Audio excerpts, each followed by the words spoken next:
Hey, good morning. And we start this week preparing ourselves for the Christmas season. And yes, the Christmas season is upon us. So I'd like to get into some of the dynamics of the Christmas season for this week. And to do that, I'm looking at the book of John, the Gospel according to John, chapter 1 and verse 14. It says simply this: "So the Word became human and made his home among us." The Word became human, made his home among us.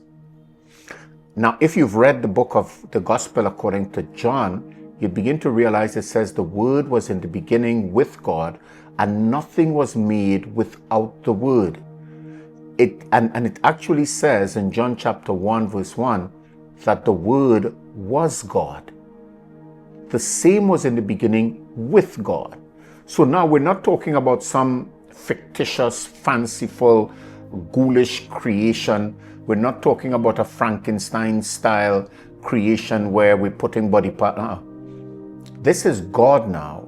And John does not take the perspective that the nativity story or the birth of Christ or the Christmas story, he does not start it with a manger, an angelic visitation. He doesn't start it there at all. He starts it where it ought to begin, that the only true and living God has created an opportunity for salvation of man. Or in the same John chapter 1, it says, he came unto his own and they did not receive him. In fact, they rejected him. He came into the world did not recognize him. He came unto his own, they did not receive him. There seemed to be a trend passing through that the very God who created everything, choosing to come to save mankind, man now does not recognize him.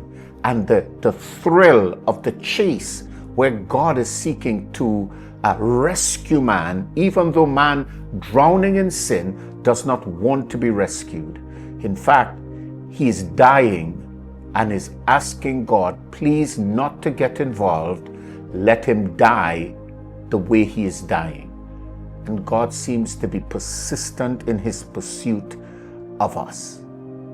Salvation is made possible because God chose to take on or to be restricted by a human body and come through a birthing process, a process he would have engineered for himself.